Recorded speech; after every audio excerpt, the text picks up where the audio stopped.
Bueno, buenas tardes. Bienvenidos una tarde más al ciclo Hablarte, Hablamos de Arte, que programa ANCA, la Asociación Madrileña de Críticos de Arte. Les recuerdo que este año 2023 tenemos preparadas 5 conferencias, una de ellas ya sucedida, cada una de ellas yo creo que muy interesante. La de hoy es la segunda y, al igual que la primera que inició el ciclo, es una conferencia que se enmarca dentro del espacio que hemos querido dedicar a los jóvenes críticos. Para ANCA es un objetivo fundamental y transversal a toda nuestra actividad como asociación desarrollar líneas de trabajo que incorporen a personas jóvenes entre nuestros socios, porque entendemos que es imprescindible estimular el futuro de nuestra asociación y a la postre también de nuestra profesión. Consideramos que es un compromiso que nos corresponde en cada momento a las personas que se colocan al frente de cualquier colectivo que tome la forma asociativa, esto es, trabajar para tener un mañana, ¿no? Bueno, saben ustedes que el derecho a la asociación está reconocido en el artículo 22 de nuestra norma constitucional y que está desarrollado además por una ley orgánica que viene a recordarnos que el asociacionismo es sobre todo un instrumento de participación, sobre todo en las sociedades democráticas y, en este caso, en la vida cultural. Cuando nos organizamos colectivamente, nos dotamos de medios más eficaces para hacer escuchar nuestra opinión, perseguir objetivos y ejercer influencia en los cambios. Y por ello, si alguna o algunas de las jóvenes o los jóvenes que actualmente han iniciado su camino profesional como críticos, curadores, gestores culturales, comisarios, o simplemente están en el proceso de estudiar y prepararse para desarrollar esta profesión en el futuro, quieren reflexionar sobre estos comentarios, probablemente lleguen a la conclusión de que participar en el modelo asociativo solo puede aportar enriquecimiento, un bagaje y un crecimiento personal y profesional. Desde ANCA hemos valorado ofrecer a estos jóvenes la posibilidad de integrarse en nuestra asociación y, en este sentido, es para mí muy grato anunciarles que hemos abierto la sección que llamamos ANCA Joven, una sección que está destinada a jóvenes menores de 35 años, que va a tener múltiples ventajas para ellos, que están detalladas en nuestra página web, que aprovecho para recordar, anca-criticosartemadrid.org, y también muy próximamente podrá consultarse en otras redes sociales que vamos a proceder a abrir. Los jóvenes que se integren en ANCA Joven van a contar con la oportunidad de tener su carnet de prensa acreditativo, van a poder colgar artículos en la página web de la asociación, van a poder también asistir de manera preferente y gratuita a ruedas de prensa y exposiciones, tendrán también una cuota de pertenencia a la asociación reducida, pero sobre todo, y en mi opinión, creo que la principal de todas las ventajas será la posibilidad que se les ofrece de poner en práctica sus propias ideas y sus proyectos críticos personales, contando con el apoyo de los socios de ANCA, quienes también estamos seguros tendremos por nuestra parte un enriquecimiento con esta interacción con ellos, ¿no? Pues desde aquí os animo a las personas que valoréis, a los jóvenes que valoréis esta incorporación y que os decidáis a presentar vuestra solicitud a través de un formulario muy sencillo que está colgado en la página web. Bueno, antes de pasar a presentar la conferencia de hoy, le recuerdo que al final de esta conferencia y por supuesto siempre después de escuchar las preguntas o los comentarios que surjan al hilo de la ponencia, daremos lectura al acta de la Comisión de Valoración del tercer premio ANCA a la Crítica de Arte Joven y a la entrega de los premios y los accesis que han correspondido. Bueno, como les decía, en nuestra primera ponencia nuestra primera ponencia de 2023 tuvimos el placer de escuchar a Rodrigo Carreño, que es un joven comisario murciano que está empezando también a generar un gran currículum, que nos habló de la evolución del concepto de la imagen en la historia del arte contemporáneo y nos ubicó en la cultura visual actual, desmenuzando sus características. Nos habló de conceptos como desmaterialización, de la preeminencia del impacto frente al concepto de calidad, de la participación ineludible del espectador en la obra, de la interposición necesaria de un elemento tecnológico como es la pantalla en el arte de hoy, Y bueno, creo que fue una ponencia magníficamente expuesta, creo que muy interesante, por cuanto sobre todo nos abrió múltiples reflexiones, ¿no? En la tarde de hoy vamos a tener también la oportunidad de conocer el trabajo de Javier Yáñez Picazo, con una ponencia que se ubica también en el análisis de cómo se ha construido históricamente la mirada y los modos de subjetivación que ha tenido la imagen. Javier es doctorado en Historia del Arte en el Departamento de Historia del Arte de la Universidad Complutense de Madrid. Doctorando, perdón. Su tesis doctoral está dirigida por Estrella de Diego y Alicia Fuentes Vega. Es máster en Historia del Arte Contemporáneo y Cultura Visual por la Universidad Complutense, la Universidad Autónoma y el Museo Nacional Centro de Arte Reina Sofía. Y finalmente es grado en Bellas Artes por la Universidad de Granada. Desde 2018 viene formándose y asimismo participando activamente en múltiples cursos y seminarios de arte contemporáneo organizados por diversas instituciones y ha obtenido en su trayectoria varios reconocimientos y becas, como la beca de colaboración en el Departamento de Escultura de la UGR, del Ministerio de Educación y Formación Profesional, el primer premio en la tercera edición del Premio Lourdes de Ensayo sobre Fotografía 2021 con el ensayo Bucear la herida, paisajes imposibles de la imagen en la era postfotográfica, un libro que ha escrito junto a Manuel Padín, que también fue premiado en la segunda edición de nuestro premio. También obtuvo el segundo premio ANCA a la crítica de arte joven con su ensayo Atravesar la imagen, nuevas superficialidades para una ontología plana, que es un poco el tema que nos va a comentar hoy. Ha trabajado en diversos artículos para revistas universitarias y escrito textos para catálogos, también publicados por universidades. Les voy a leer solo algunos de sus títulos porque tiene bastantes. Descanso tautológico o cómo trabajar con los residuos del tiempo para dejar de medirlo. Las plantas de plástico no son para los muertos. Levedad de la caricia, magnitud de su gravedad. Estos son algunos de los títulos de los artículos. Javier también ha sido ponente en una decena de congresos, de los que voy a citar también solo un par de ellos. Pintar Internet, antipoéticas de la urgencia en la práctica pictórica contemporánea. Es una ponencia marcada en las jornadas internacionales, encuentros sobre dinámicas de comunicación actuales en el arte contemporáneo, celebrada en la Facultad de Bellas Artes de la Universidad de Granada. Esta ponencia es de marzo de este mismo año. Y ya más recientemente aún, de octubre, hace muy pocas fechas, ¿no? Ha tenido otra ponencia cuyo título es sobre la frialdad, modos de lo sensible, modernidad e imaginarios, en el 13 Congreso Internacional e Interdisciplinario de Jóvenes Historiadores, las emociones en la historia, de la Facultad de Geografía e Historia de la Universidad de Salamanca.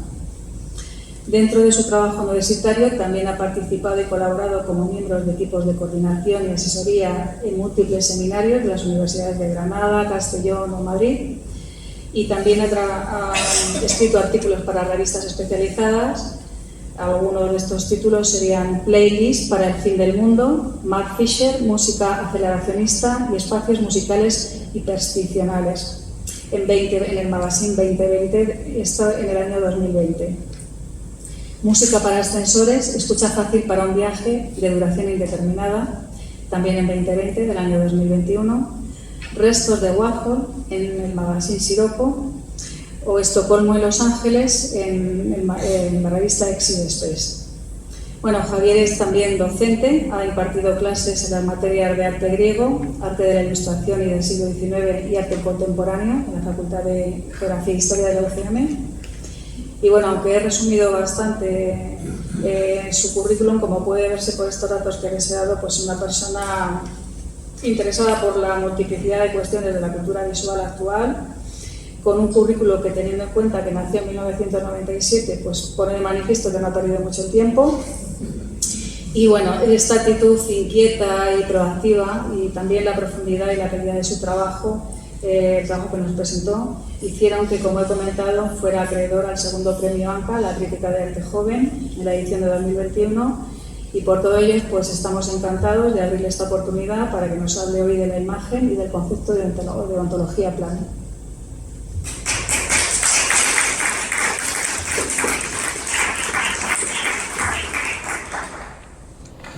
Bueno, no sé si se me oye, si no me acerco mucho, se me oye bien, ¿no? Sí. Vale. En primer lugar, evidentemente, dar las gracias a Esther y a todo el equipo de ANCA, tanto por el segundo premio que me otorgaron hace ya 2 años, como por la oportunidad que me brindan ahora de poder compartir una ampliación, digamos, muy amplia, porque eso al final fue un artículo que tenía como 5 páginas, 4, no recuerdo muy bien, y esto es una ponencia que tiene 22. Así que es una ampliación muy amplia, valga la redundancia, de ese ensayo que se llevó el segundo premio.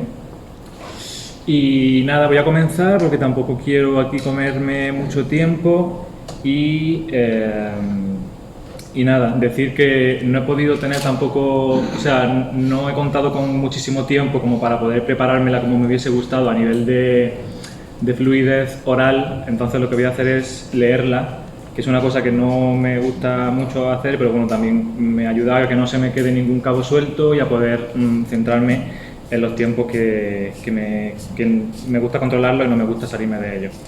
Entonces intentaré que sea lo menos monótono posible. Y al final de la charla, evidentemente, cualquier pregunta, inquietud, idea en contra, conflicto, cualquier cosa, estaré encantado de contestarla, de debatirla, de hablarla, de lo que haga falta. Bien, pues en mi ponencia, como podéis ver, se llama Atravesar la imagen hacia una ontología plana. Espero que no sea muy densa ni muy abstracta y a ver si consigo aterrizar bien las ideas que me van pululando por la mente. Una misma escena se ha repetido en diversas manifestaciones culturales durante las últimas décadas, desde series como Los Simpson hasta Twin Peaks. Un personaje se encuentra frente a un hermoso paisaje, normalmente paradisíaco, mientras la cámara se aleja lentamente en un zoom out para mostrar que todo se trata en realidad de una imagen que envuelve el espacio, una valla publicitaria o un telón fotográfico. Por un momento, tanto el espectador como el protagonista del relato visual tienen la oportunidad de creer en un paisaje que no es real. De repente, no existe el espacio prolongado, tan solo una imagen, una superficie bidimensional donde todo queda solapado. En la planitud de la imagen, nuestras proyecciones, un eufemismo para hablar quizá de nuestros deseos, no deambulan sino que quedan suspendidas, quedan atrapadas e impedidas, adheridas a una superficie para mimetizarse con la propia visualidad. A partir de este momento, toda sensación de avance será una ilusión. Y esto ocurre porque intentamos proyectar nuestros cuerpos, que al fin y al cabo son un espacio tridimensional, a otro espacio que es la superficie bidimensional, que nunca es, cabe decirlo, totalmente plana, porque la planitud absoluta es una quimera. Tal y como ha afirmado en diversas ocasiones la historiadora del arte Estrella de Diego, y cito textualmente, ante la imagen nadie está a salvo por una razón muy sencilla que suele omitirse con frecuencia. Mirar es estar en el relato, formar parte del relato. De esta forma, enfrentarse a la planitud de la imagen es convertirse en planitud, transmutar un deseo que nunca es fijo en una superficie bidimensional en donde vaga sin rumbo fijo. No obstante, es posible superar la frustración si se buscan nuevas formas de leer la imagen y comprender su espacio, nuevas formas de atravesar la imagen para superar la planitud y habitar en ella, desde ella, descubriendo un relato visual que trasciende toda bidimensionalidad. El tema de esta ponencia es el siguiente: tomar algunos paradigmas que nos ayuden a establecer cómo se ha construido históricamente la mirada y los modos de subjetivación en la modernidad, tomando la planitud de la imagen como hilo discursivo. Dicho con otras palabras más concisas pero más complejas, me dispongo a desgranar la visualidad que conduce hacia una ontología plana de las imágenes. Pero primero, detengámonos un instante en estos dos conceptos. Por visualidad entiendo el modo en el que la visión ha construido la realidad de diversas formas a lo largo de la historia, complejizando la idea de visión mucho más allá de lo que el ojo humano es capaz de ver fisiológicamente. No debemos olvidar que los conceptos de visualidad y visión tienen una gran carga histórica y cultural, así como una naturaleza marcadamente óptica y fisiológica. En palabras de Hal Foster, y aquí leo la cita, Aunque la visión plantea la vista como si fuese una operación física y la visualidad plantea la mirada como un hecho social, las dos no se oponen como naturaleza y cultura. La visión es social e histórica también, del mismo modo que la visualidad involucra el cuerpo y la psique. No obstante, tampoco son idénticas. Aquí, la diferencia entre estos términos señala una diferencia dentro de lo visual, entre los mecanismos de la mirada y su técnica histórica, entre los datos de la visión y sus determinaciones discursivas. Es precisamente porque la visión tiene una historia que resulta posible hablar de diferentes regímenes de visualidad, es decir, de determinaciones discursivas que han sido confeccionadas desde la mirada. No hablamos tanto de formas de reflejar una realidad, sino de crearla. Más adelante, en su texto, Foster especifica la complejidad de historizar las imágenes teniendo en cuenta estos dos factores, señalando también que es necesario tanto una revisión crítica de las visualidades históricamente hegemónicas como una propuesta de otros regímenes alternativos. La idea de proponer una ontología plana de las imágenes será una forma de enmarcar este proyecto en ambas líneas discursivas, revisando críticamente la planitud y argumentando su omnipresencia histórica en la modernidad, al mismo tiempo que se construyen miradas alternativas y nuevas superficialidades. Vayamos pues con el segundo concepto, el de ontología plana. Se trata de un término originalmente acuñado por el arquitecto griego Andreas Filippopoulos para hablar de una aproximación al espacio arquitectónico, en su caso, sin jerarquías. Y cito: «Es necesario un entendimiento y práctica del espacio que vaya más allá de la fenomenología, que se basa en la conciencia humana centralizada para plantear una ontología plana con perspectivas no jerárquicas». Tomo aquí prestado el término de Filippopoulos para aplicar una ontología plana al espacio de la imagen, planteando la bidimensionalidad como un portal para proyectar nuevas formas de crear, atravesar y explorar los límites formales de lo visual. En una primera instancia, quizá deba reconocer que la ausencia de jerarquías no es posible, o al menos plantear la posibilidad de que la planitud es capaz de establecer su propia jerarquía, dinámicas y desplazamientos. De una forma u otra, la ontología plana será un acercamiento a la imagen donde no hay cabidas para la jerarquía según la procedencia o tipología. Cualquier relato visual será igualmente importante, evitando hacer distinciones jerárquicas entre una fotografía, una pintura, un telón fotográfico o un anuncio publicitario. Del mismo modo, huelga decir que la planitud de la imagen no será concebida en términos puramente ópticos, pues, como hemos visto, ningún régimen de visualidad es simplemente óptico. La planitud no es un concepto exacto, sino una idea que depende de la recepción de aquel que observa una imagen. De hecho, en esta presentación tomaré la planitud como un recurso conceptual que me permita trazar asociaciones libres en un relato totalmente especulativo y subjetivo. Me sumo, pues, a las aproximaciones de Éric de Chassey, historiador de la fotografía plana, que teoriza la planitud de la imagen en tres niveles diferentes. Tanto desde un punto de vista espacial, esto es, la imagen se presenta ante todo como una superficie bidimensional, como sucede en esta fotografía de Walker Evans, como en un plano temporal, es decir, su duración se suspende sin sugerir el menor atisbo de narratividad, como sucede en esta fotografía de Lewis Baltz, o en un plano semántico, cuando la significación no se anuncia como algo que hay que descifrar, sino que parece darse en su totalidad, sin complejidad y, por tanto, sin gran interés, como algo neutralizado, tal y como sucede en esta hermética fotografía de Robert Mapplethorpe. En cierto sentido, nuestra atención hacia la superficie y sus diferentes formas de desplegar planitudes es algo relativamente reciente. El antropólogo social Tim Ingold ha señalado que en los últimos tiempos se ha producido una inversión ontológica que ha deshecho la asunción moderna de que la auténtica esencia de las cosas y de las personas se encuentra en sus profundidades, en su núcleo interior, que solo puede alcanzarse rompiendo la apariencia externa tras la cual se esconden.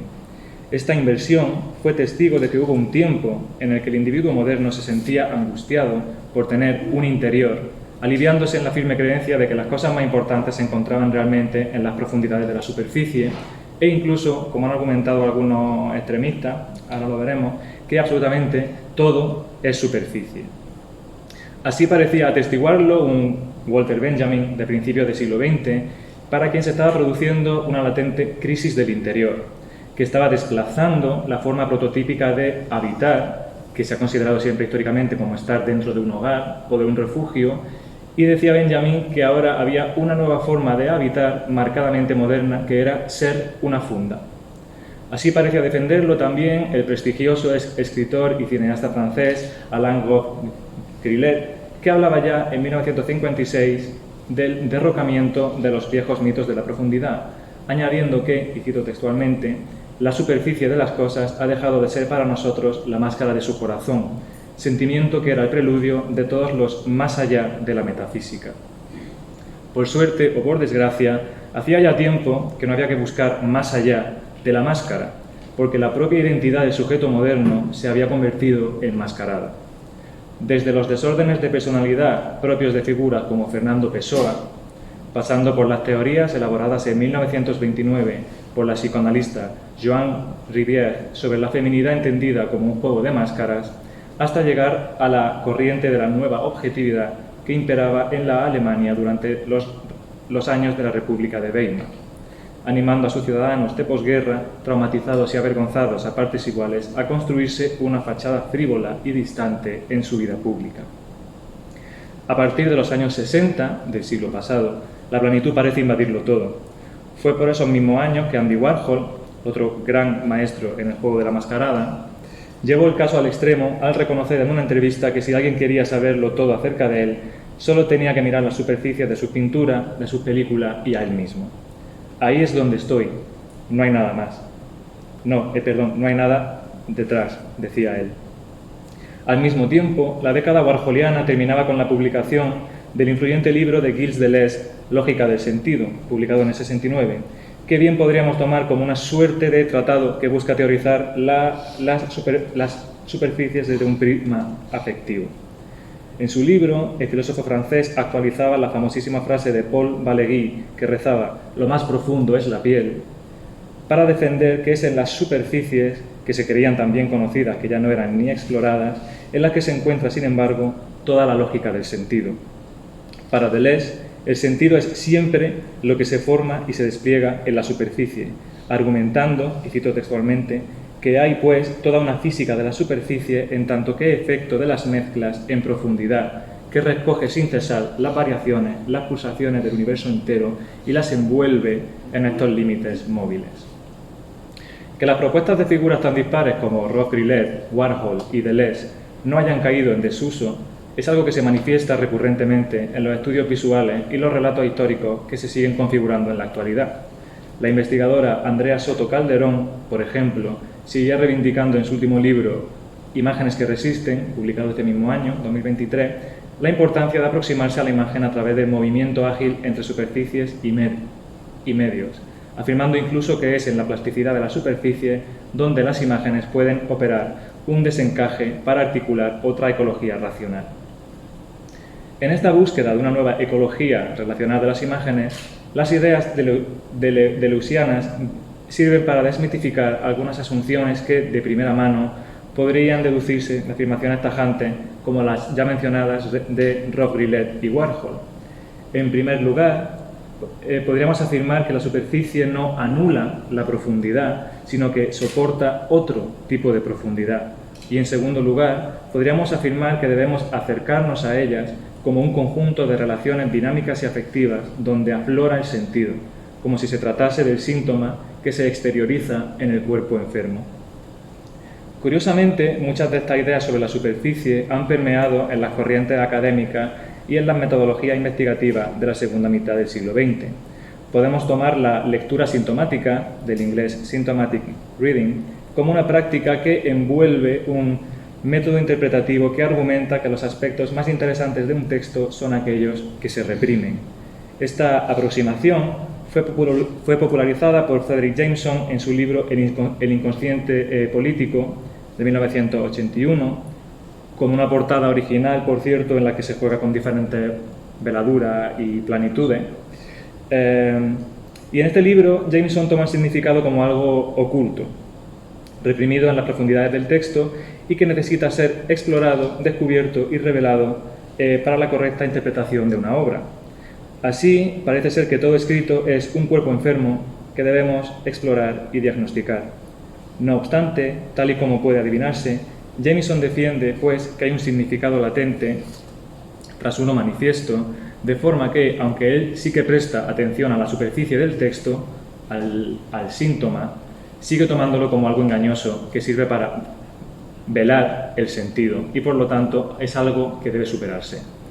Ante esta y otras aproximaciones, afines a la lectura atenta, close reading en su versión anglosajona, algunas académicas como Margaret Cohen han propuesto la necesidad de una verdadera lectura superficial, surface reading, en el campo de la narratología, un tipo de lectura crítica que se aleja de metodologías canónicas y que no puede ser descrita como minuciosa, close, ya que su misión no será desenterrar los contenidos ocultos entre las supuestas capas del texto, sino analizar y categorizar precisamente estas superficies textuales. Huelga decir que estos métodos y modos de la lectura han trascendido el campo de la literatura para adentrarse de lleno en el campo de las artes visuales. Por ejemplo, la historiadora del arte Giuliana Bruno ha defendido una forma de entender el estatus de las imágenes como superficies de cualquier índole y jerarquía, proponiendo una suerte de ontología plana que experimenta con la forma en que lo visual se manifiesta materialmente en la superficie de las cosas, donde el tiempo se sedimenta como un estrato material. Para ello, Bruno confecciona aquello que llama telas de lo visual, fabrics of the visual en el original, y he traído aquí para hacer un poco el juego a Teresa Lanceta, entendidas como la condición superficial, la manifestación textural y el soporte de toda obra de arte, yendo un paso más allá para argumentar que la materialidad no es realmente una cuestión de elección material, sino fundamentalmente la activación dinámica de relaciones materiales. La propuesta de Bruno es interesante para nuestra idea de una ontología plana en su falta de prejuicios a la hora de aproximarse a la obra de arte como un conjunto de superficie y veladura que establecen sus propias dinámicas tanto afectivas como materiales. La propuesta de una ontología plana servirá, pues, para concebir la planitud superficial de la imagen como portal a su espacio virtual, entendiendo aquí la virtualidad como lo hace Pierre Levy, es decir, como un proceso de transformación de un modo a otro de ser, un conjunto problemático de dinámicas condicionadas por una forma de ser fecunda y potente que favorece los procesos de creación, abre horizontes y cava pozos llenos de sentido bajo la superficialidad de la presencia física inmediata.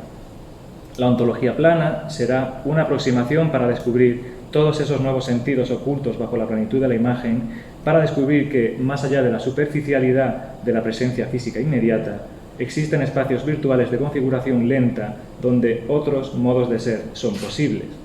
Así, encontramos que la ontología plana, entendida como método, parece oscilar y confundir los preceptos ya comentados de la lectura sintomática y la lectura superficial, que el sentido se aprende a través de síntomas que deambulan por la superficie, pero que, en su cualidad de sentido somatizado, hace ya mucho tiempo que dejaron de ser interioridad para convertirse en una extraña profundidad epidérmica, que se despliega por completo en las exterioridades de la obra, en las afueras.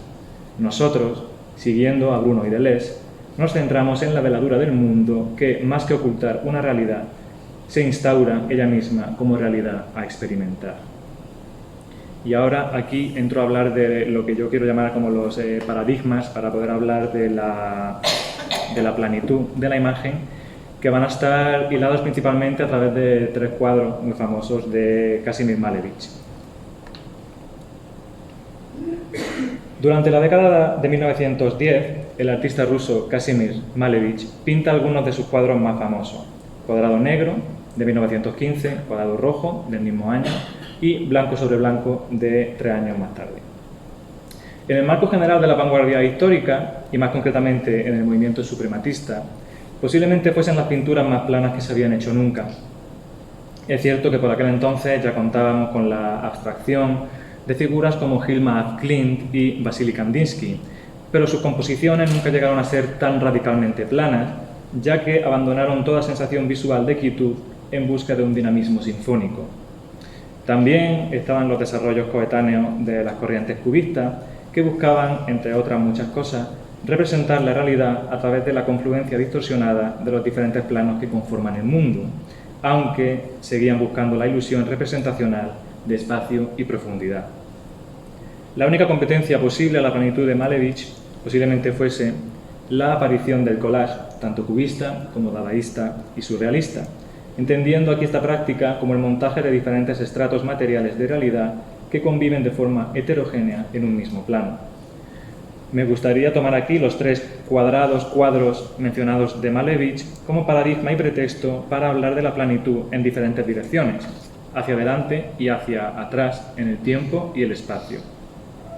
Comencemos por el apartado geométrico. En 1915, el mismo año en el que Malevich pinta sus 2 primeros cuadros de cuadrados, redacta el Manifiesto Suprematista, en el que dice, y cito: «Por suprematismo entiendo la supremacía de la sensibilidad pura en las artes figurativas. Ya no hay, entre comillas, imágenes de la realidad, ya no hay representaciones ideales, no queda más que un desierto. Pero ese desierto está lleno del espíritu de la sensibilidad no objetiva que todo lo penetra». Fin de cita. El pasaje de Malevich resulta esclarecedor, más allá de su lenguaje y de su actitud marcadamente modernistas y utópicas, pues considera que ya no hay imágenes de la realidad y que la representación ideal ha naufragado para dejar ante nosotros un desierto representacional, que por cierto el pintor ruso no toma como una forma de estar perdido, sino como una oportunidad para la exploración. De forma paradójica, Malevich representa esto utilizando uno de los elementos más ideales que pueden concebirse en el imaginario colectivo, el cuadrado. Resulta complicado, pues, establecer si deseaba realmente alejarse del idealismo o pervertirlo. Para empezar, podríamos aventurar que las representaciones del pintor ruso, lejos de buscar una abstracción radical, lo que buscaban era representar el perfecto estrato social del ciudadano, que siempre había sido, en cierto sentido, geométrico. Y para esto debemos retroceder hasta la antigüedad clásica, es decir, muchos años. A menudo pensamos en el desarrollo de la perspectiva pictórica durante el siglo XV y del trampantojo en el siglo XIII como el inicio moderno del espacio bidimensional. Pero estas trampas ante el ojo existían desde hace mucho antes. De hecho, el espacio virtual de la imagen y la forma de acceder a él son cuestiones que han estado realmente presentes desde los inicios de la propia representación. Ya en el siglo I, Plinio el Viejo narraba el famoso mito de Zeuxis y Parrasio, 2 pintores griegos del siglo V a.C., que se retaron para ver quién conseguía pintar la ilusión más convincente. Zeuxis pintó un racimo de uvas, tan real que incluso los pájaros bajaron a picotear el cuadro. Pero Parrasio ganó al pintar en el muro de su estudio... Parrasio ganó al pintar en el muro de su estudio una cortina que el propio Zeuxis pidió correr. Jacques Lacan ofrece una curiosa lectura de este mito en el que señala cómo en la pintura de Parrasio la ilusión residía en la clara noción de que lo que vemos ante nosotros es sencillamente un velo que cubre la verdad oculta. Mientras que Zeuxis pintó una ilusión de la realidad, Parrasio resultó vencedor en el arte del ilusionismo al pintar la ocultación de la bidimensionalidad, la posibilidad de trascender esa planitud. Lo que vence no es la representación de la realidad como un reflejo fiel, sino entender precisamente la representación como veladura del mundo, como realidad superpuesta. De hecho, resulta paradigmático que Parrasio decidiese pintar unas cortinas como veladura del mundo real, ya que es un elemento simbólico claramente asociado al teatro, pues podemos seguir entrelazando la planitud y la teatralidad como 2 modos representacionales inextricablemente ligados en la Grecia clásica. Si bien algunos expertos consideran que los ejemplos más llamativos de la perspectiva antigua pueden encontrarse en las decoraciones murales de la Italia del siglo I a.C., podríamos contemplar la aparición de paradigmas anteriores en la escena cultural griega. Es cierto que solo podemos especular sobre la existencia de un sistema de perspectiva lineal durante la antigüedad clásica, pues, como todos vosotros y vosotras sabéis, las prácticas pictóricas del momento, tanto las murales como exentas, no han sobrevivido hasta nuestros días. Y tan solo podemos guiarnos a través de pinturas cerámicas. Por suerte, tenemos escritos que nos permiten destacar el desarrollo de una perspectiva espacial como uno de los factores cruciales del arte protoclásico, así como hablar de la invención de sistemas representacionales entre los siglos V y IV a.C., que fueron ideados como una vía de escape ilusionista ante la plenitud de la imagen. El esfuerzo por representar en la pintura la profundidad espacial puede encontrarse en la, y esto es una palabra griega, escenografía, que es el uso de la perspectiva para producir ilusión de profundidad, tanto en espacios domésticos como en público, como podrían ser los teatros, y la skiagrafia, que es el uso de sombreado para sugerir la impresión óptica de una masa material y corpórea. Más allá del uso de la perspectiva, la planitud en la antigua Grecia llegó a ser, en cierto sentido, una cuestión tanto social como ética y estética. Es bien sabido que Platón, por ejemplo, fue una muy influyente figura totalmente obsesionada por cuestiones de medida, escala, percepción, proporción y belleza. Tal es así que la puerta de la Academia de Platón estaba coronada por la inscripción Oudeis a Geometretos e Iseto, que, si bien podría traducirse como prohibida la entrada a los ignorantes en geometría, también podría leerse fácilmente como prohibida la entrada a cualquier persona no geométrica. Y es que, en su insistencia reiterada sobre la importancia de la medida, Platón llegaría a utilizar el término tetragonos, cuadrado, para describir al ciudadano perfecto. De forma explícita o implícita, la planitud recorrió la antigua Grecia como un aspecto que iba mucho más allá de lo óptico para adentrarse en la visualidad, la sociedad, la filosofía, la ética y otros tantos terrenos. Viajamos de nuevo y volvemos al famoso cuadrado negro de Malevich. Pintado en 1915, posiblemente se trate del ejercicio de abstracción y planitud más radical que había tenido lugar hasta la fecha. Su carácter plano, silencioso e inmóvil se contrapone a las imágenes vibrantes, sonoras y dinámicas de artistas que también coquetearon con la abstracción pictórica. La primera vez que se expuso fue en The Last Futurist Exhibition, inaugurada el 19 de diciembre de 1915 en San Petersburgo, cuando todavía era Petrogrado. Curiosamente, la obra no se expuso colgada de forma plana, es decir, paralela a la pared, que es la forma tradicional de exponer una obra, sino coronando la parte superior de un rincón, haciendo alusión a la esquina sagrada, también conocida como la esquina del icono, que enfatizaba la colisión del pintor con la cultura tradicional de la Iglesia ortodoxa. Más allá de esta curiosa suplantación de la geometría racional como la nueva como la nueva divinidad, podemos partir de La poética del espacio, de Gaston Bachelard, para establecer otra lectura de esta obra colocada entre dos paredes, entre dos planitudes, formando un espacio ínfimo y maldito.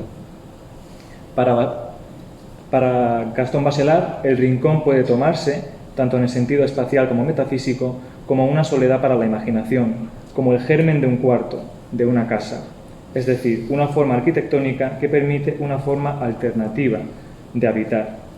El rincón, nos dice Bachelard, es una negación del universo, es el silencio, es una geometría de la soledad. Y cito textualmente, el rincón es un refugio que nos asegura un primer valor del ser, la inmovilidad. Fin de cita. Pero ante esta aparente inmovilidad de la imagen, su despliegue visual nos permite movernos hacia adelante y hacia detrás en la historia y en las imágenes. Nos permite movernos hacia el año 1617, cuando el médico, astrólogo y místico inglés Robert Flood publica uno de sus tratados sobre el cosmos, donde el universo infinito aparece representado como un irregular cuadrado negro. Si nos movemos hacia adelante, descubrimos que el cuadrado negro no es solo una apertura al dinamismo silente del universo, sino directamente una puerta. La última puerta, de hecho, si nos remitimos a la obra de Georgia O'Keeffe, ese curioso espacio de transición que nos permite tomar la última decisión, la de entrar o la de salir, la de abrir o la de cerrar. Podríamos hablar también del experimento fotográfico del compatriota de Malevich, el artista constructivista Alexander Rodchenko, que realizó su obra tardía Negro sobre Negro, en el año 1945. No la traigo porque está actualmente perdida, que consistía en una fotografía totalmente negra. El paso de la experimentación sobre la planitud en el medio pictórico de Malevich a la planitud del medio fotográfico de Rodchenko nos lleva a pensar que este último tipo de planitud estaba ya igualmente presente en la obra del primero. En cierto sentido, la combinación del cuadrado negro de Malevich y las ideas platónicas del cuadrado como el perfecto ciudadano nos pueden llevar al siglo XIX, un momento en el que se desarrolló la fotografía. Uno de los muchos impactos que tuvo la fotografía en el ámbito social y cultural fue que condujo a un creciente aplanamiento de la realidad circundante. En el terreno literario, por ejemplo, encontramos la obra Planilandia, una novela de muchas dimensiones, de 1884, en la que Edwin Abbott expone una amarga pero simpática sátira que busca explicar conceptos matemáticos y multiversos al mismo tiempo que retrata las jerarquías sociales de la época en un mundo donde la tridimensionalidad ha quedado abolida. La sátira de Abbott no resulta extraña en un contexto en el que la fotografía estaba siendo usada para aplanar y clasificar los cuerpos, aplicando diversas taxonomías y relaciones de poder. Nos encontramos ante una sociedad cada vez más compartimentada y racionalizada, que coincide de hecho con los momentos de reestructuración laboral que dividen la jornada en 8 horas de ocio, 8 horas de descanso y 8 horas de trabajo. Un momento en el que el individuo parece cada vez más anónimo, como si fuese una sombra sin identidad, una lógica que se esconde tras los retratos de siluetas decimonónicos. El retrato de siluetas será una evolución directa del funcionamiento de la cámara oscura renacentista, que tan popular se volvió en los hogares de clase media y alta del siglo XVIII por su aspecto principalmente lúdico. Fue a principios del siglo XIX que se empieza a tomar en serio, adquiriendo el estatus de verdad indicial e icónica, justo al mismo tiempo que se desarrollan las corrientes pseudocientíficas de la fisionomía y la frenología. Este cruce entre principios estéticos y científicos dieron lugar al método de la antropometría, desarrollado principalmente en Europa por Alphonse Bertillon, un agente de policía parisino que puso en marcha un aplanamiento del rostro humano mediante las tomas fotográficas de frente y de lado, estableciendo una serie de rasgos y perfiles asociados a la normalidad y otros tantos asociados a lo patológico, a lo desviado y a lo criminal. Tal y como ha señalado el historiador John Tack, este uso instrumental de la fotografía y su influencia directa sobre el cuerpo social produjo nuevas estrategias de gobernación. Y cito un párrafo de John Tack. La combinación de evidencia y fotografía en la segunda mitad del siglo XIX estaba estrechamente ligada a la aparición de nuevas instituciones y nuevas prácticas de observación y archivo, es decir, esas nuevas técnicas de representación y regulación que tan esenciales fueron para la reestructuración del Estado local y racional en las sociedades industrializadas de aquella época, así como para el desarrollo de una red de instituciones disciplinarias: policía, prisiones, manicomios, hospitales, departamentos de salud pública, escuelas e incluso el propio sistema fabril moderno. Fin de cita. Se nota marcadamente la influencia del pensamiento de Foucault aplicado a la imagen. El entramado de este aplanamiento entre la identidad, el retrato de siluetas, la opresión burguesa y colonial, el estereotipo exotizante, las relaciones de poder, la categorización marginal de los cuerpos y la negritud se encuentran marcadamente presentes en la obra de artistas actuales como Kara Walker, que critica estos aspectos mediante el uso de narrativa subversiva que realiza con siluetas planas recortadas en cartulina negra y colocadas cuidadosamente sobre la pared del espacio expositivo. Por otro lado, lo que desvela la maravillosa práctica artista de Walker es la idea de ese cuerpo plano como un lugar de fricción para la narración y el deseo. Del mismo modo que Walter Benjamin habló en repetidas ocasiones de cómo los nuevos paisajes y dispositivos del consumismo moderno, como podrían ser el escaparate, convertían el reflejo del consumidor en una imagen efímera y volátil y plana, también la fotografía hizo uso de elementos teatrales y libidinales como telones de fondo. De nuevo, imágenes planas reflejadas en telas con decoraciones pintadas que imitaban paisajes y creaban la ilusión de escenas exóticas. De esta forma, la imagen fotográfica, que es el simulacro por naturaleza, presenta en su propia representación diferentes niveles de simulacro, diferentes planos de planitud.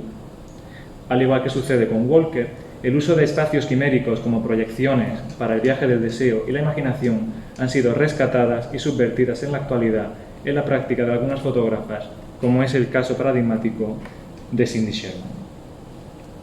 El carácter simulacral de la imagen fotográfica y el creciente aplanamiento de la realidad circundante adquieren un estatus negativo conforme sufren una hipertrofia espectacular en el seno del siglo XX, de la mano de algunos pensadores como Guy Debord y Jean Baudrillard.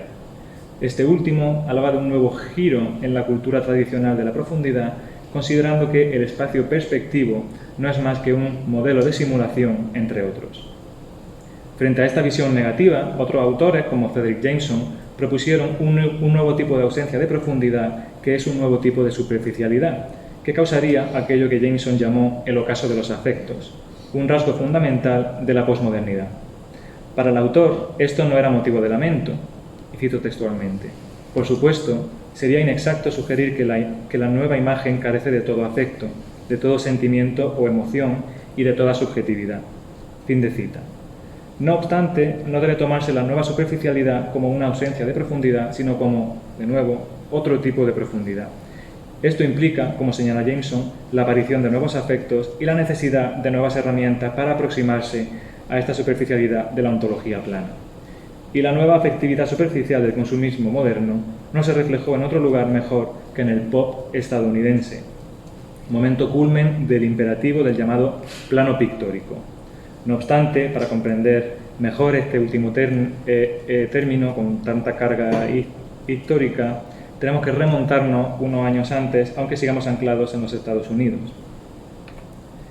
La planitud, que ha estado tradicionalmente asociada con el progreso teleológico de la pintura moderna hacia la autorreferencialidad, se convirtió en un imperativo pictórico en manos del influyente crítico de arte estadounidense Clement Greenberg, que es este señor tan guapo que sale aquí detrás mía, que se encargó de promocionar y abanderar a los artistas de la Escuela de Nueva York, como Jackson Pollock o Mark Rothko, como la primera gran generación de artistas norteamericanos realmente modernos, escribiendo sobre ello en repetidas ocasiones para confeccionar un modelo teórico y base conceptual sobre la que situar su práctica artística.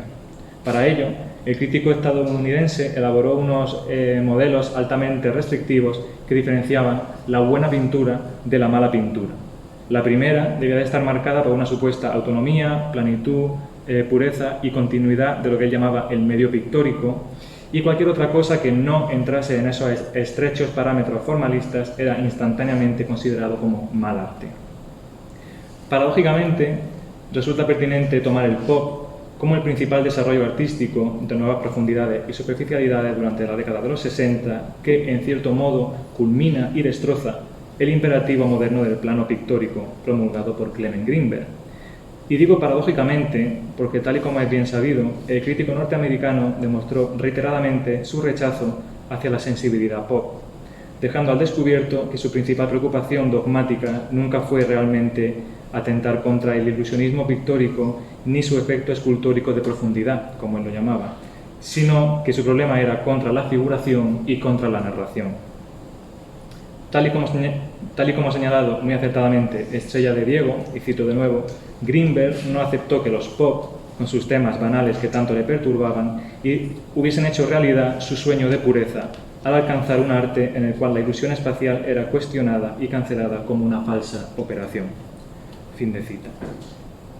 Veamos brevemente dos ejemplos en los que la planitud se convierte en una suerte de imperativo pictórico y poético para la sensibilidad pop. El cuadro A Bigger Splash, pintado por David Hockney en 1967, que además comparte un curioso parecido composicional con el cuadrado negro de Malevich, puede servirnos como paradigma para zambullirnos en esta nueva superficialidad.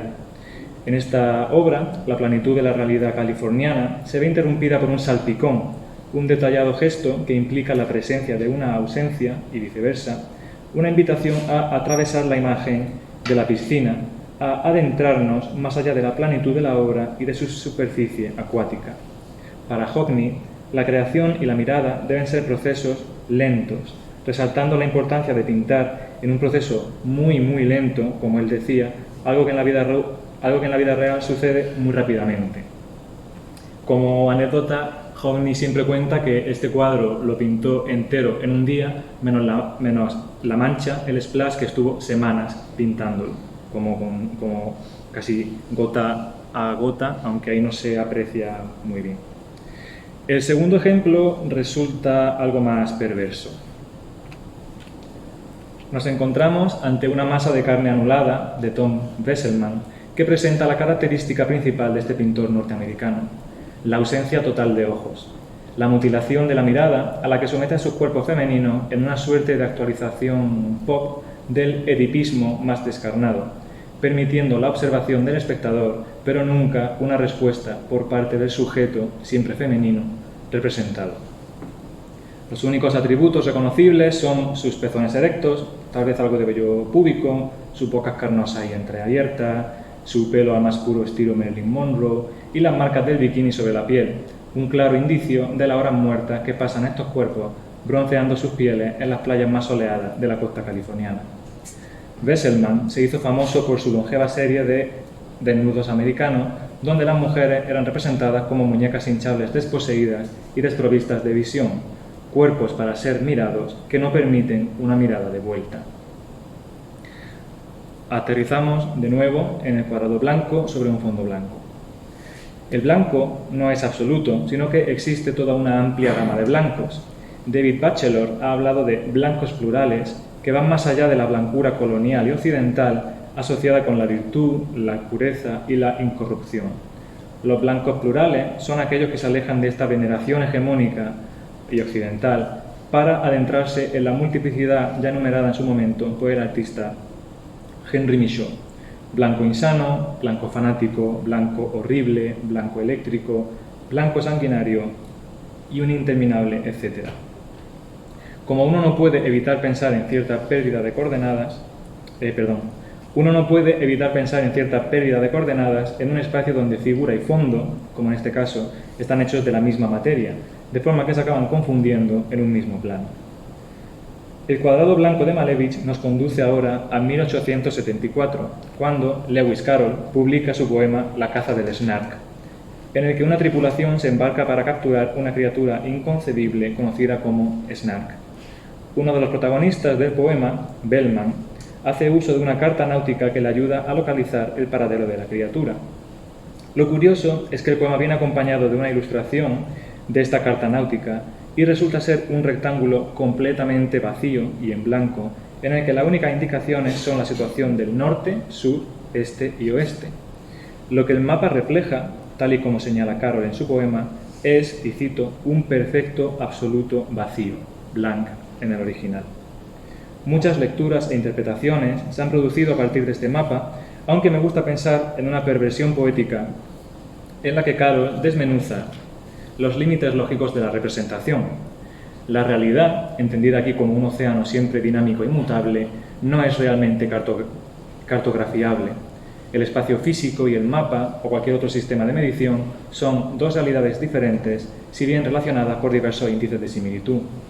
Esto nos lleva a pensar en el famoso relato de Borges, del rigor de la ciencia, escrito en 1946, e inspirado al mismo tiempo en una idea tomada de la novela Silvia y Bruno, también de Lewis Carroll. El cuento borgiano relata la historia de unos cartógrafos que elaboran un mapa que cumplía la escala de milla por milla, de tal forma que encajaba perfectamente con el espacio. Lo que Carroll y Borges tratan de señalar es la paradoja de que no solo el mapa y el territorio son dos esferas de realidad completamente separadas y que todo intento por medir la realidad está condenado al fracaso, sino que hace ya mucho tiempo que perdimos las coordenadas y que el mapa, el simulacro, la representación, se convirtió en el nuevo territorio. De hecho, no resulta extraño que Carroll escribiese su ingenioso poema en pleno siglo XIX, momento en el que culmina el espacio superficial debido a los cambios producidos en los modos de visión que tuvieron lugar durante el barroco precedente. Tal y como indica el teórico de la arquitectura Anthony Bittler, el espacio barroco ha sido tratado esencialmente como una cuestión de profundidad, de liberación de los límites, pero también de aparición, de ansiedad, de ambigüedad, perturbación, distorsión y conflicto. Por otro lado, el historiador austrohúngaro del arte, Alois Riegel, señala como principal característica del barroco la introducción de profundidad que reemplaza la superficie absolutamente plana, un cambio de paradigma dentro de la visualidad que no estuvo exento de conflictos y fricciones. Este aplanamiento de la mirada se materializó durante el siglo XIX en diferentes ámbitos, como estamos viendo. En el plano de la arquitectura europea, por ejemplo, el estuco se convertiría en uno de los medios predilectos para crear ilusión sobre superficies planas, mientras que el nacimiento de la fotografía, como ya hemos comentado, ayudaría a reflejar y crear fragmentos de realidad en una superficie tan brillante como bidimensional. Fue a finales del siglo XIX cuando la blancura empezó a impregnar los espacios modernos con su supuesta pulcritud y planitud, que son hasta cierto punto patológicos, en tanto que tienen su origen en la blancura, la pulcritud y la planitud hospitalarias. Así lo afirma la investigadora Beatriz Colomina, que señala cómo la blancura de la arquitectura moderna es, sin duda, la del hospital. Para Colomina, todo el proyecto arquitectónico que se formula en la modernidad de la mano de figuras como Le Corbusier o Mies van der Rohe parece girar en torno a escritos anteriores como Notes on Hospitals, de la enfermera Florence Nightingale, en donde, siguiendo las observaciones de su autora sobre la vida diaria de los enfermos en hospitales, ya se hablaba de la necesidad de amplios espacios recorridos por el aire, grandes ventanales atravesados por el sol y tonalidades pálidas, preferiblemente blanco, que apaciguasen al paciente. Así nacían los rasgos distintivos de la arquitectura moderna. Y esta misma blancura hospitalaria es la que empapa la ideología galerística y museística del cubo blanco, el white cube en inglés, esas elegantes cajas de luz condenadas por el crítico Brian O'Doherty, en donde el espacio se despliega sin sombras, blanco, limpio y artificial.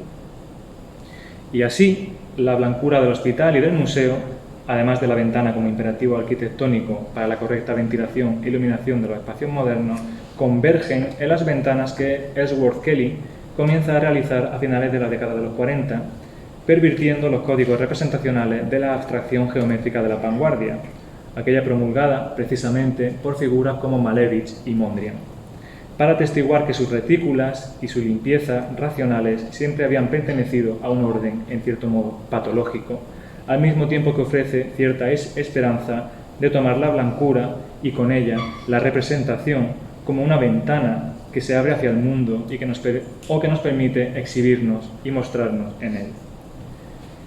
Es entonces cuando las coordenadas se invierten de nuevo y nos encontramos ante la fotografía New York City de Lee Friedlander, en donde la blancura se organiza sobre la superficie de un escaparate que refleja el mundo exterior pero contiene al individuo preso en su interior, construyendo un juego de superposiciones y transparencias en el que se exhibe la asfixiante realidad que acaba por encerrar al nuevo sujeto de masas, aquel que deambula sin coordenadas por el espacio, encerrado en su propio cuadrado de realidad.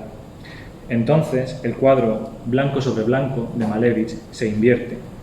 Mientras que la pintura de Malevich condensaba en un cuadrado los blancos plurales conforme el mundo real cambiaba a su alrededor, ahora es la realidad la que queda condensada en un pequeño recuadro conforme la blancura campa por ahí a sus anchas, configurándose como el limbo donde nos ha tocado vivir y perdernos.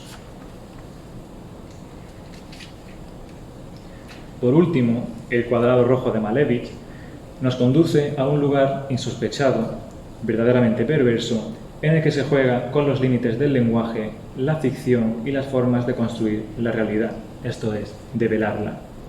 El propio artista ruso ya coqueteaba con esta misma idea al ponernos frente a un cuadrado rojo, como él lo nombra, que no es realmente un cuadrado, pues su lado superior se deforma hasta atentar contra el imperativo equilátero que debe cumplir todo cuadrado. De nuevo, las coordenadas del qué y el cómo, es decir, el relato y su modo de representación, se desajustan. Y esto nos lleva indirectamente hacia la película Storytelling del 2001, dirigida por el director estadounidense Todd Solondz. Comentemos la primera parte, titulada Ficción, donde relata la breve historia de Bee, una estudiante universitaria que cursa escritura creativa bajo la dirección de Mr. Scott, un prestigioso profesor y autor afroamericano ganador de un Pulitzer. Una noche, tras dejarlo con Marcus por teléfono, que es su novio y compañero de clase, decide salirse a darse una vuelta y acaba en un bar a altas horas de la madrugada en el que se acaba encontrando con su profesor. El profesor utiliza la fascinación y el respeto que su alumna siente hacia él, además de su posición de poder como escritor y como profesor, para llevársela a su apartamento, en donde ella acaba encontrando en el baño fotografía de muchas de las alumnas de la clase de escritura creativa posando desnudas. Finalmente, Mr. Scott le pide también a ella que se desnude y la acaba violando. Al día siguiente, Bee decide leer en su clase, en voz alta, un relato ficcionalizado en el que cuenta todo lo sucedido. Los alumnos se indignan y se ofenden con el relato y empiezan a comentar que es marcadamente perverso, que está muy vacío, que es racista, que es falocéntrico, que es machista, que es fetichista, que es un cliché, etc. Y tras toda esta retahíla de malas críticas, Vi explota diciendo que todo aquello sucedió de verdad, realmente. A lo que su profesor sentencia: yo no sé qué pasó, Vi, porque cuando empiezas a escribir, todo se convierte en ficción. Más allá de estos problemas de narrativizar la historia y los hechos, que son problemas que están presentes en cualquier experiencia narrada y que toda historia se convierte inevitablemente en una ficción, esto ha sido algo estudiado por Michel Foucault y por Hayden White, lo interesante sucede realmente cuando, durante la escena de la violación, al espectador se le impide ver lo que está sucediendo por la aparición de un gran rectángulo rojo. Se trata de una versión estadounidense del film que el director se vio obligado a censurar para cumplir con las normas establecidas por la MPAA, la Motion Picture Association of America. Decide vengarse utilizando una descarada anulación de la mirada.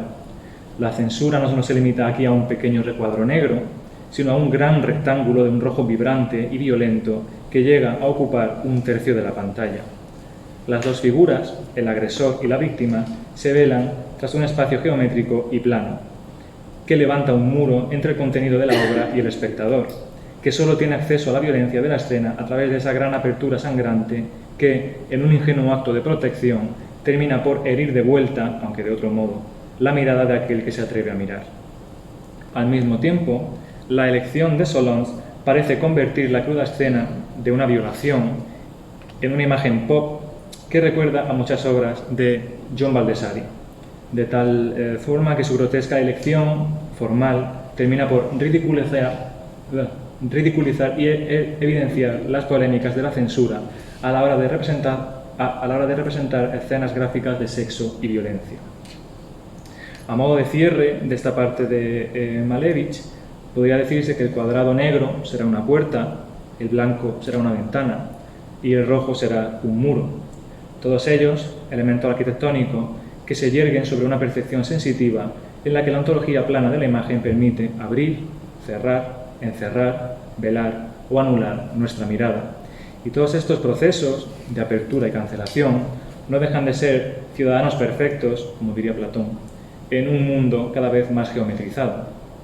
Todos estos procesos son formas de devaluar la imagen, procesos en los que el aplanamiento borra antiguos sentidos para resignificarlos y proponer otros nuevos, como sucede con un palimpsesto. O como sucede en esta obra de Marco Godoy, fantástica por lo simple que es y lo potente que resulta, en la que se dedica a anular la imagen de monedas limándolas por un papel de lija, de tal forma que, anulando el relieve, se despoja al dinero de su iconicidad característica. Y para terminar, voy a cerrar con una parte que estaba originalmente en el ensayo, que llamo El coyote y el correcaminos como paradigma. Las posibilidades de una ontología plana de las imágenes pueden apreciarse en el cortometraje, donde aparecen por primera vez el correcaminos y el coyote, un episodio titulado Fast and Furious, dirigido por Chuck Jones en 1949 para la popular serie de animación Looney Tunes. En una memorable escena, el coyote pinta un túnel falso en una roca, esperando que el correcaminos consiga estamparse. Sin embargo, consigue adentrarse dentro del espacio ilusorio, mientras que el coyote, perplejo, intenta seguirlo y se estampa contra la dura superficie de la piedra. Esta trampa que el coyote realiza sin éxito es lo que se conoce como trampantojo, el mismo recurso representacional que se empezó a utilizar en la antigua Grecia y que se popularizó principalmente en la Italia de los siglos XIII y XV. Se trata de una técnica pictórica tradicionalmente anclada a un espacio arquitectónico o escultórico que tiene como propósito simular una realidad, fingiendo que el espacio continúa cuando en realidad elabora un efecto óptico y volumétrico sobre una superficie principalmente plana. Sin embargo, si analizamos el cortometraje más detenidamente, podremos descubrir que la auténtica trampa será, paradójicamente, no confiar en el trampantojo, no creer en la ilusión de la representación. De esta forma, el correcaminos consigue atravesar la imagen, mientras que el coyote tan solo encuentra un una pared imposible de atravesar. Algunos artistas han trabajado precisamente a partir del trampantojo creado por el coyote. Es el caso del artista estadounidense Dan Collen, pero aquí me quiero centrar en el caso de la artista e ilustradora alemana Stefanie Leinos, que trabaja con estos imaginarios cartoon en su publicación The Possible Implausible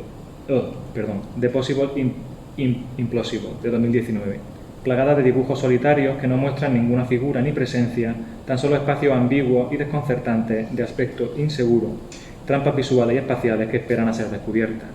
Para Leinos, esta publicación es un comentario sobre las tentativas de trampantojo que hay en toda narración visual.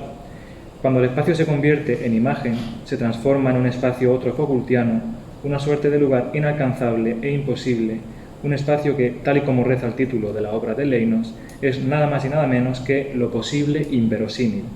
Puede parecer mentira o imposible, pero sin duda es posible, y para que sea posible, será necesario creer.